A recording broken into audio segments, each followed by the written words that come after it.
अस्सलाम वालेकुम, मैं हूं अब्सा कोमल। पाकिस्तान की सियासी तारीख में किसी ऐसे सियासी रहनुमा जिन्होंने इस मुल्क में जो जमहूरी निज़ाम है, डेमोक्रेटिक सिस्टम है पार्लिमानी, उसमें रहते हुए एक दफ़ा वजारत उस्मा हासिल करके भी और कई साल इसी जमहूरी निज़ाम के तहत सियासत करते हुए कभी ऐसी बात नहीं कही जो कल इमरान खान साहब ने अपने एक इंटरव्यू में दोहरा दी। इमरान खान साहब यूं तो एक अरसा दराज से जब वो हुकूमत में थे तब भी सदारती निज़ाम की वकालत करते आए हैं और सदारती निज़ाम के हवाले से वो जिन मुल्कों का हवाला देते थे वो है चीन, ईरान और रूस। ऐसे ममालिक की वो मिसालें दिया करते थे जहाँ पर सदारती निज़ाम है। लेकिन ये तो हम सब जानते हैं और बच्चा बच्चा जानता है कि सदारती निज़ाम के नाम पर आमरीत मुसल्लत है इन ममालिक में, जिसकी एग्जाम्पल्स खान साहब देते थे। लेकिन कल जो इंटरव्यू वो दे रहे थे उसमें वो सिस्टम से निकलने की बात करते करते निज़ाम ही को तब्दील करने की बात कर गए। खान साहब ने क्या कहा जो आगाज़ में आपने सुना, वो ये कहते हैं कि पार्लिमानी निज़ाम हमारे जैसे माशरों में नहीं चल सकता, ये सिर्फ एंग्लो सेक्सन जो अंग्रेज़ ममालिक हैं उन्हीं में कामयाब है, क्योंकि वहाँ के अवाम बहुत बाशऊर हैं, उनका अखलाकी मयार बहुत ऊपर है। तो हमारे तो ऐसे अवाम नहीं है।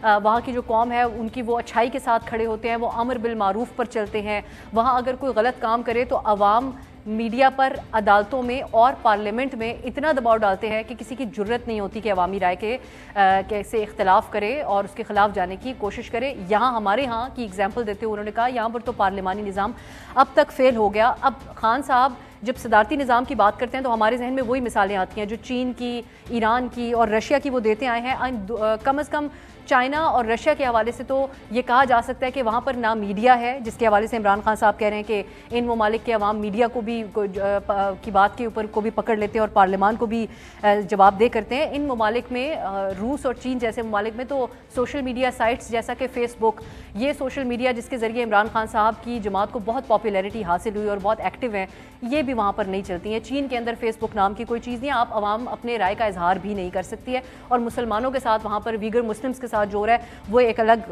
बिल्कुल ही टॉपिक है। लेकिन बहरहाल अब क्योंकि इमरान खान साहब बार बार ख्वाहिश का इजहार कर रहे हैं और उनके साथी भी माजी में सदर मुमलिकत आरिफ अलवी भी ये बातें कर चुके हैं, तो क्या हमारा आइन इसकी इजाज़त देता है?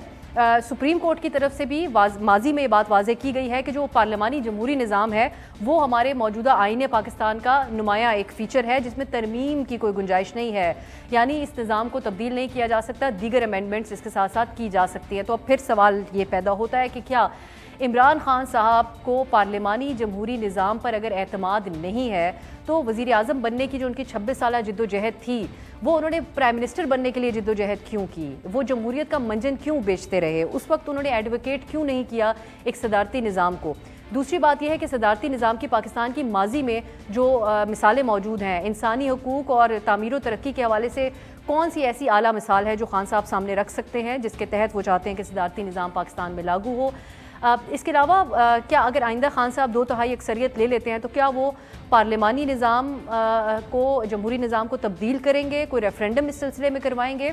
और क्या सदारती निज़ाम बाकी जमहूरी जो जमातें इस मुल्क के अंदर मौजूद हैं उनको काबिल कबूल होगा जिसकी खान साहब ख्वाहिश करें? ये हमारा मेन टॉपिक होगा प्रोग्राम का। और दूसरी बात है असम्बलियाँ तोड़ने की। इस हवाले से जो PDM और PTI की पार्टियों के जो इजलास हुए वो बहुत ही दिलचस्प रहे, क्योंकि इन इजलासों का जो अहवाल हमने सुना उसमें यही कन्फ्यूजन नज़र आई कि असम्बलियाँ तोड़ी जाएँ या बचाई जाएँ, इसके ऊपर एक नफसियाती जंग ही महज अभी तक नज़र आ रही है। तो कितनी संजीदा हैं दोनों अतराफ़ इस मामले के ऊपर, ये भी हमारा मौजूद बहस होगा। आज मेरे साथ इस्लामाबाद स्टूडियो में तशरीफ़ फरमाए शाइस्ता साहिबा, आप मुस्लिम लीग नून की ख़वातीन लाहौर विंग की सदर भी हैं, सीनियर रहनुमा सेनेटर ओन अब्बास साहब, सदर तहरीक इंसाफ जनूबी पंजाब, बहुत बहुत शुक्रिया आप दोनों का। जैगम खान साहब हमारी खुसूसी दावत पे आज शरीक हैं प्रोग्राम में, उनसे हम फ़ज़ाइल जानेंगे सदारती निज़ाम के और जमहूरी निज़ाम के। बहुत बहुत शुक्रिया जैगम साहब आपका भी। आगाज़ मैं सेनेटर ओन साहब आपसे करती हूँ। क्या निज़ाम हो अगर जमहूरी पार्लिमानी निज़ाम पाकिस्तान में न हो, और क्या ऐसी बुराइयां हैं जमहूरियत की? अगर हम सिर्फ एग्जांपल ले लें अपने पार्ट ऑफ द वर्ल्ड की, हमारे साथ भारत है, दुनिया की मजबूत तरीन इकॉनमी भी है इस वक्त और मजबूत तरीन जमहूरियत भी है, तो वहाँ पर कौन से अंग्रेज़ रहते हैं? उनके तो अवाम के मिजाज भी काफ़ी पाकिस्तानी अवाम जैसे हैं, लेकिन जमहूरियत फल फूल रही है। खान साहब क्यों चाहते हैं सदारती निज़ाम? बिस्मिल्लाहिर्रहमानिर्रहीम।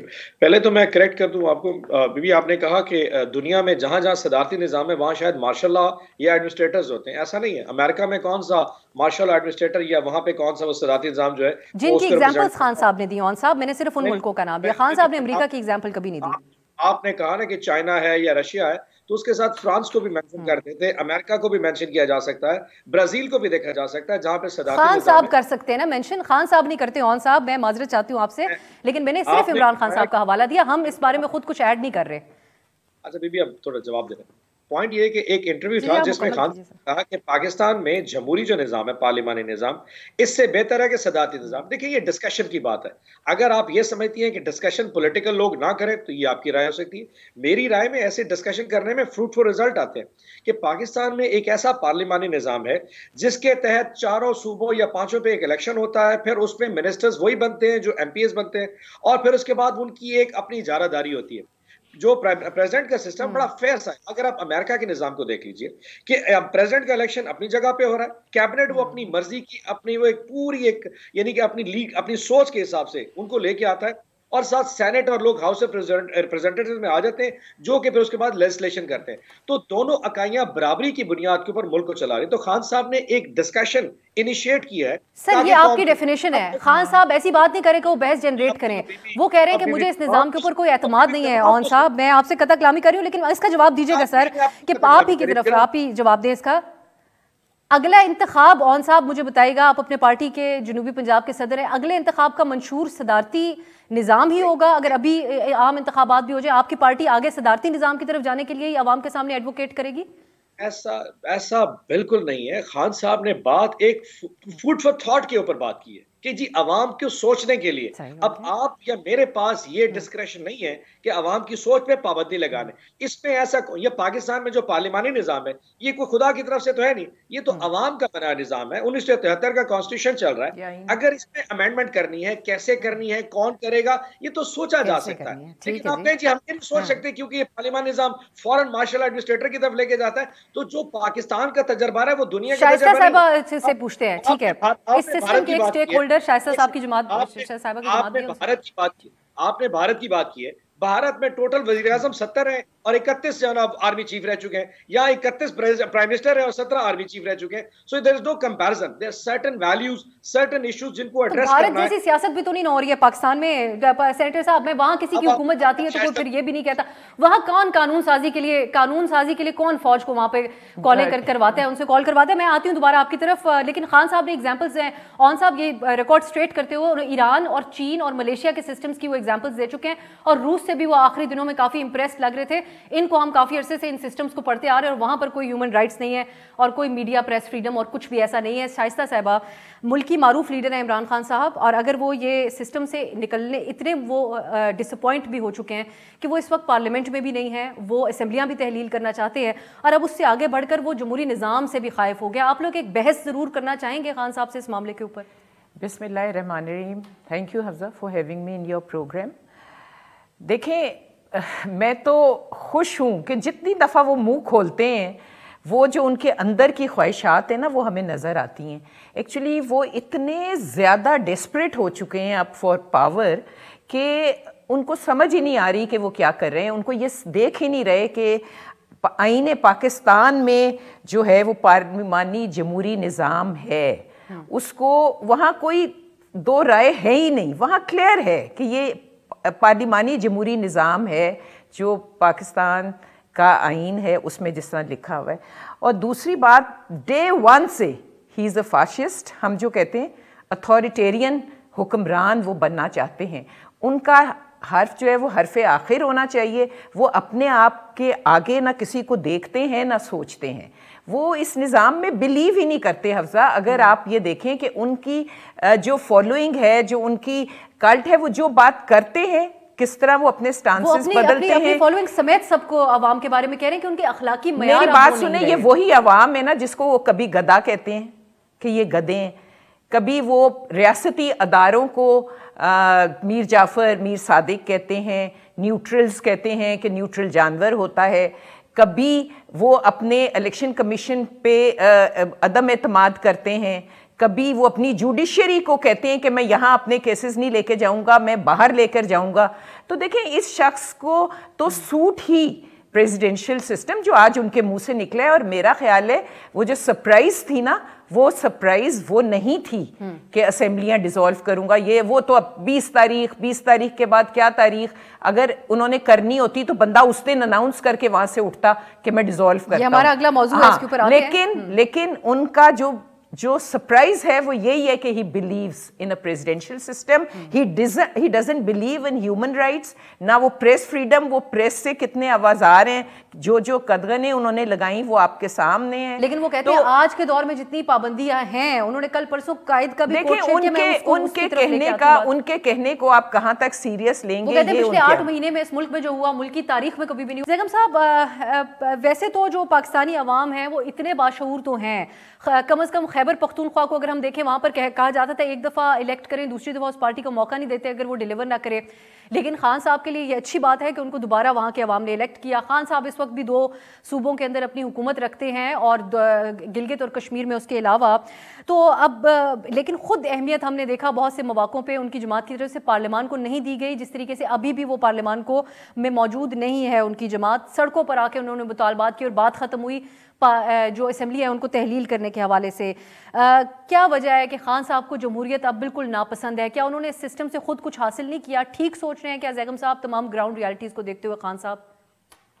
सबसे पहले तो जो उन्होंने प्रेसिडेंशियल सिस्टम के हक में एक बात की है, अगर आप मुझे इजाज़त दें मैं उस पर थोड़ा कमेंट कर लूँ और फिर उनका जो रवैया उस पर बात कर लेते हैं। देखिए, ऐसा नहीं है कि पाकिस्तान में कभी सदारती निज़ाम नहीं रहा।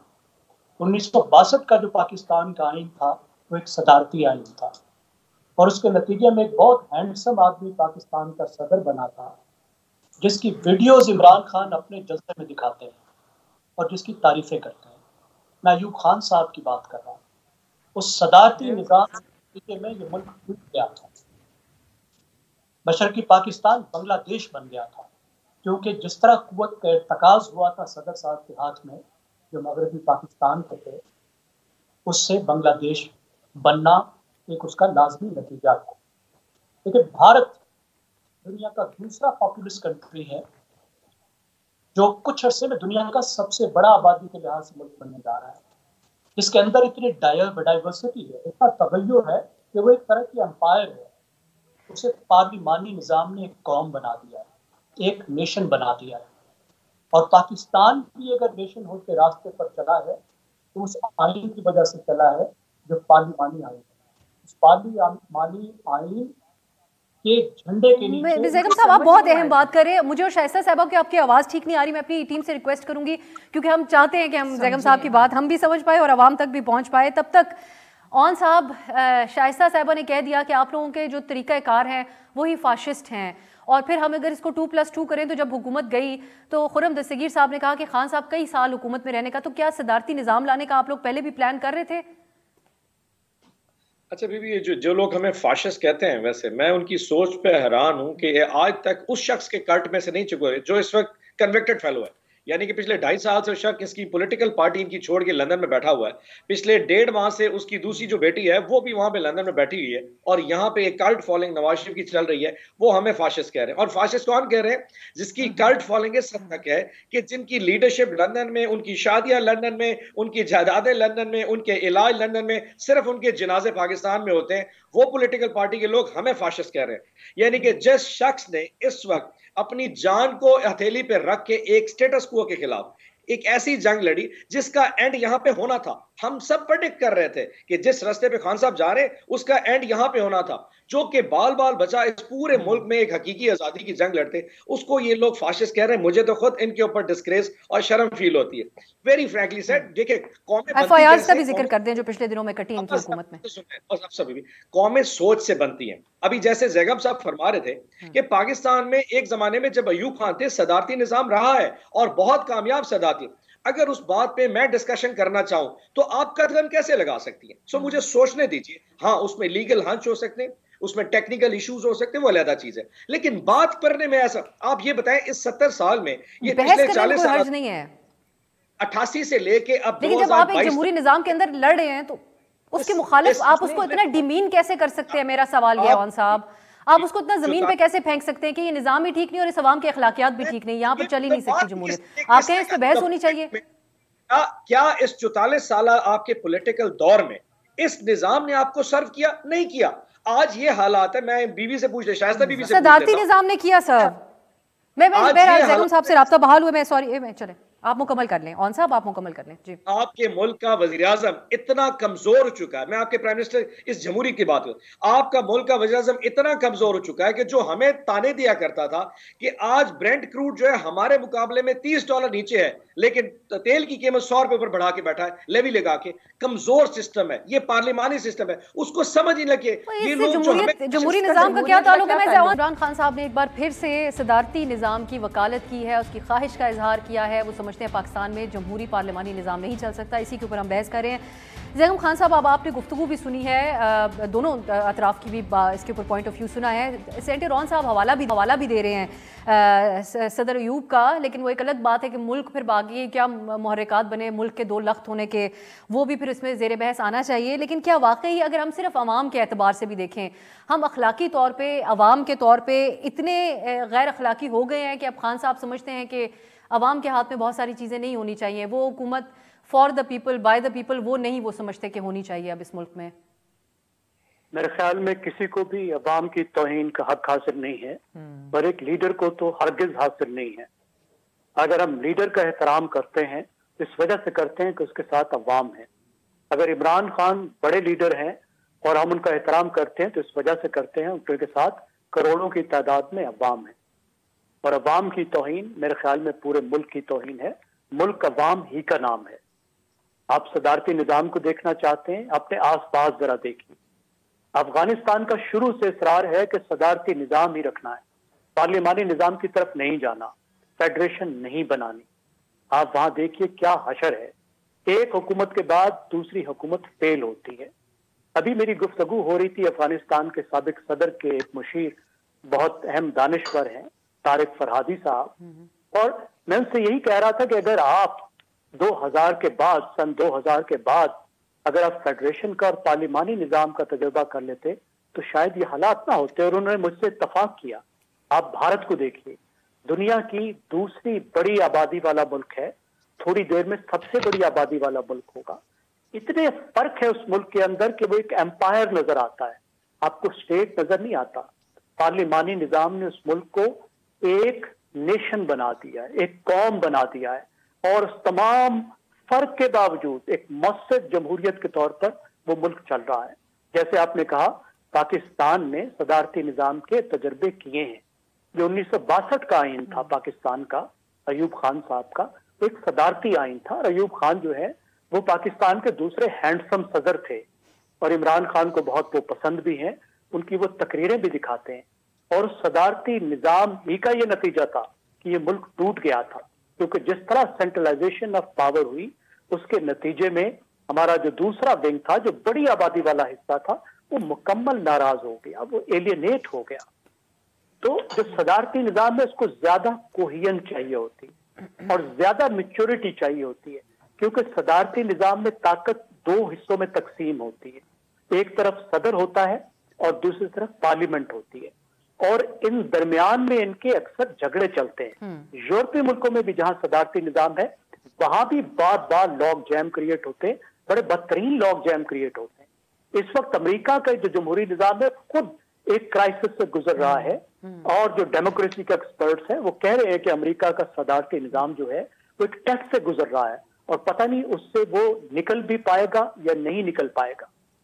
और जो बहस की एक पहलू है, बहस करने में कोई हर्ज नहीं। पाकिस्तान में ये बहस 1947 में चल रही है, अगरचे कायद आजम ने कह दिया था कि ये बहस नहीं होनी चाहिए। ये बेसिक स्ट्रक्चर की बात है, इसको सिर्फ आइन साज असेंबली तय कर सकती है, इसको किसी रेफरेंडम से तय नहीं किया जा सकता, सिर्फ आइन में तरमीम के जरिए तय नहीं किया जा सकता, क्योंकि अगर आपने आइन का बेसिक स्ट्रक्चर तब्दील करना हो तो फिर आपको उसके लिए आइन साज असेंबली बनानी पड़ती है। आपको पहले से ये तय करना होगा कि जो अगली असेंबली है वो आइन बनाने वाली असेंबली होगी, और फिर वो असेंबली आके इतनी बड़ी एक तब्दीली कर सकती है, और उसके लिए पूरे मुल्क में एक इत्तफाक राय क्रिएट करना होगा।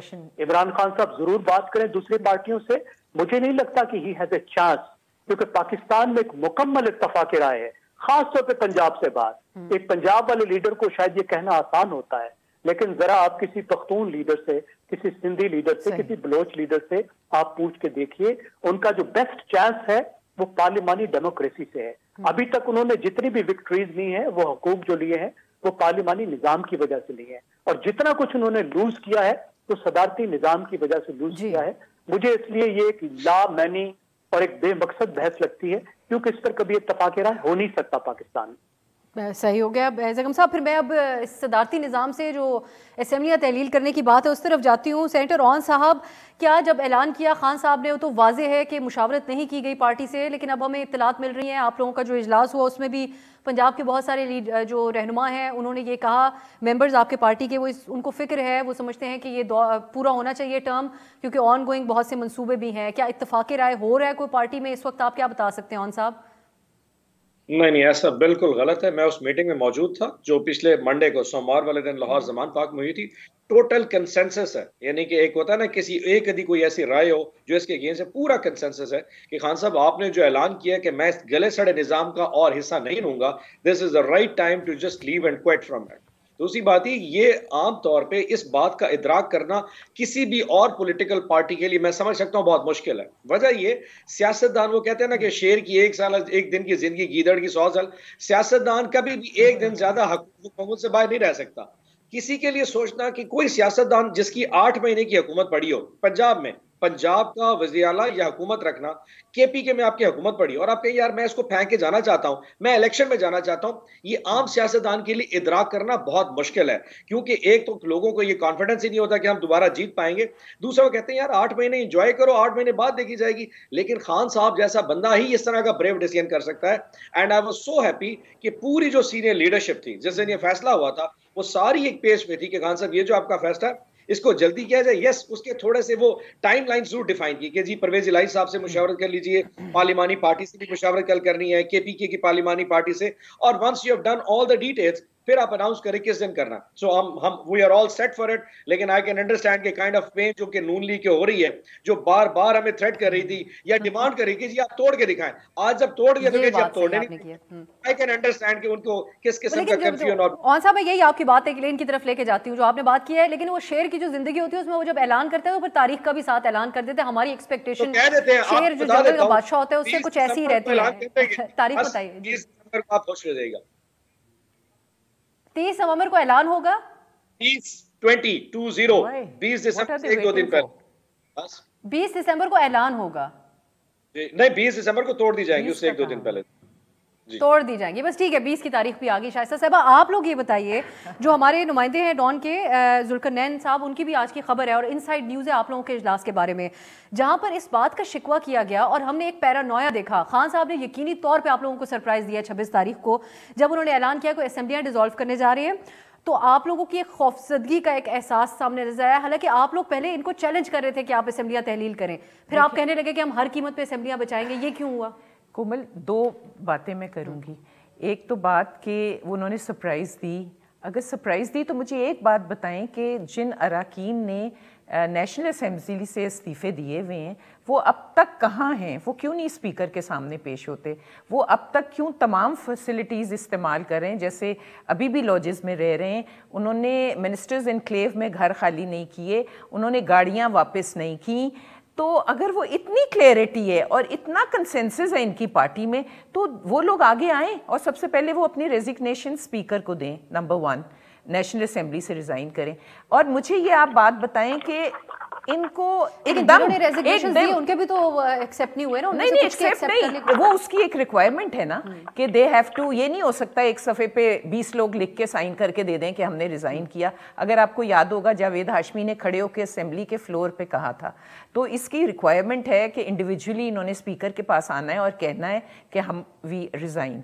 तो वो अभी तक किसी ने नहीं किया और सारी पर्क्स एंड प्रिविलेजेस ये ले रहे हैं, ये लॉजेस में रह रहे हैं, ये कारें इस्तेमाल कर रहे हैं, ये इन्होंने मिनिस्ट्रियल एनक्लेव नहीं छोड़ा, घर नहीं छोड़े। तो पहले तो ये सबसे पहले वो आए। दूसरी बात मुझे ये बताएं कि ये किस चीज़ का इंतज़ार, किस चीज़ का? अगर हमारा कहना मानना है इन्होंने, तो वाई 20th को क्या है? किसी चीज़ के इंतज़ार में कि शायद फिर कोई इनका ख्याल है ना, जो बार बार ये मदद के लिए पुकारते हैं, बार बार कहते हैं कि अगर ये हो रहा था तो रोका क्यों नहीं। लेकिन इनको यकीन दिला दें कि 20 भी आएगी, गुजर जाएगी। जो ये चाह रहे हैं ना जिन कुव्वतों को ये आवाज़ दे रहे हैं वो अब नहीं आएंगी, वो नहीं आएंगी, ये फैसला है। तो ये अपनी नज़रसानी कर लें। अच्छा, दूसरी बात, जब हम कह रहे थे तो उस वक्त हालात फ़र्क थे कोमल। इस वक्त पूरे मुल्क में जो उस वक्त सैलाब नहीं आया हुआ था, उसकी तबाहकारियाँ नहीं थी। मुझे बताएं, इतना दर्दमंद दिल रखने वाले कहाँ गई वो रिहेबिलिटेशन, उनको रिहेबिलिटेट करने की? लेकिन आज भी ठीक नहीं है, नहीं है ना। तो मेरी बात सुने, इस वक्त ये नई डिबेट छेड़ने का टाइम है। इस वक्त आपको मुल्क की मईशत पे इकट्ठे बैठना है, आपने बात करनी है, क्योंकि जो मईशत आज है ना, ये एक दिन का नतीजा नहीं होता, ये महीनों की जो आपने की है, जो आपने शौकत तरीन साहब आपको उस वक्त भी इंसाइट कर रहे थे और आपस में बात कर रहे थे कि हमने पाकिस्तान को किस तरह डिफॉल्ट की तरफ इंजीनियर कर रहे थे वो कॉन्वर्सेशन। देखें, ये वो शख्स है कि खारजा पॉलिसी पे पाकिस्तान की जिस तरह जग हसाई हुई है और जो कुछ हुआ, और आज जिस तरह ये जाके उन्हीं लोगों की मिन्नतें कर रहे हैं, और जिस तरह कौमी सलामती के अदारों में तफरीक पैदा करने की कोशिश की गई, और उस वक्त के प्राइम मिनिस्टर हाउस के फ़ोन से वो फ़ोन हुए, ये सब चीजें क्या हैं? ये आपको क्या माइंडसेट शो करती है? ये माइंडसेट शो करती है कि ही बिलीव्स इन अथॉरिटेरियन, ये सब माइंडसेट जो है कि अगर मुझे वो खिलौना ना मिला जिससे मैं खेलना चाहता हूं, क्योंकि हर कॉन्वर्सेशन में होता है हम इससे खेलेंगे, साइफर से, हम मईशत से खेलेंगे, हम जो तैनाती हो रही है एक अदारे में सलामती उससे खेलेंगे। तो इनको खेलने का बहुत शौक है, इनको खेलने का बहुत शौक है। इनसे कहिए कि ये क्रिकेट के मैदान में खेलें, ये सियासत मैच्योर लोगों का काम है। मईशत के हवाले से तो सभी खेल रहे हैं। शाइस्ता साहब, जैगम साहब, आपका कोई कमेंट क्या होगा? अब 20 दिसंबर की ऑन साहब ने हमें तारीख भी दे दी है, असेंबलियां कहते हैं तहलील हो जाएंगी। दूसरे जरदारी साहब की गुफ्तगू भी आज आप सुन रहे होंगे आसमा शाही साहिबा से, वो तो केपी के हवाले से भी बहुत कॉन्फिडेंट नजर आ रहे हैं।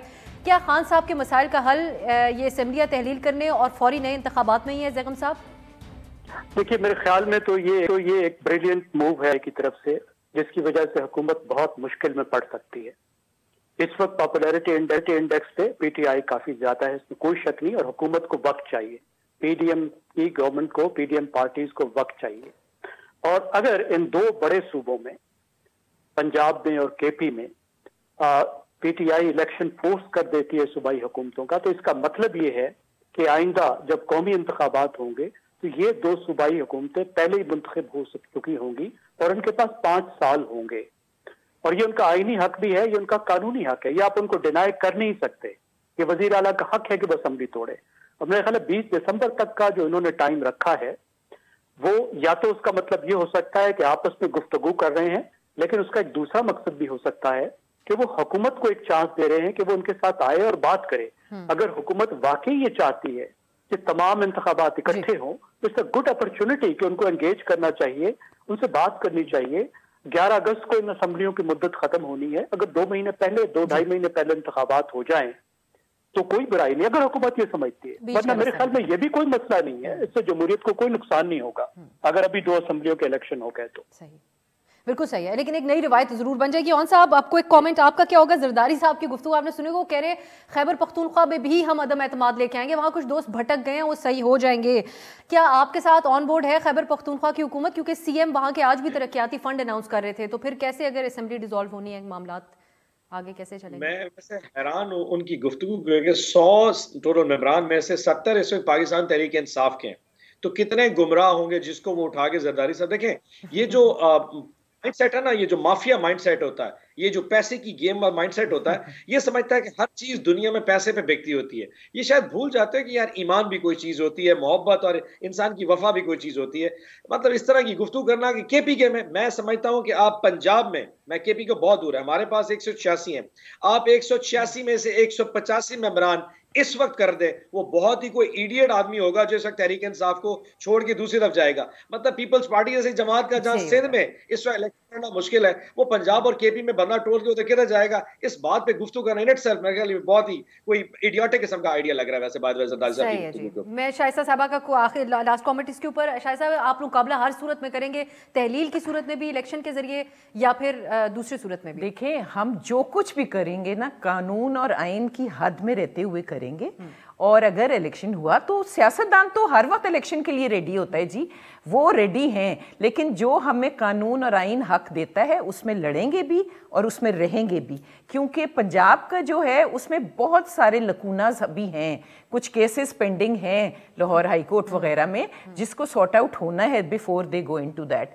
सो बहुत सी अभी चीज़ें हैं, लेकिन मैं फिर अपने भाई को यही कहूँगी कि 20 तारीख का इंतज़ार जो ये कर रहे हैं, इनको अब सपोर्ट नहीं मिलेगी। जो फैसला करना है वो इन्होंने खुद करना है और अपनी ताकत के बलबूते पे करना है, जिसका इन्हें एतमाद नहीं है। ये हम आने वाले दिनों में देखते हैं कि 20 की तारीख में के दौरान क्या होता है और क्या नहीं होता। शाइस्ता साहबा बहुत शुक्रिया आपका, सेनेटर रॉन साहब आपका भी बहुत शुक्रिया, और जैगम खान साहब आपका भी बहुत बहुत शुक्रिया। गुफ्तगू आपने सुनी। आने वाले दिनों में हमें देखना होगा कि वाकई जो ऐलान करदा बात है उसी तरफ मामला जाते हैं या कुछ चीज़ें तब्दील भी होती हैं। आज के लिए इजाज़त दीजिए, खुदा हाफिज़।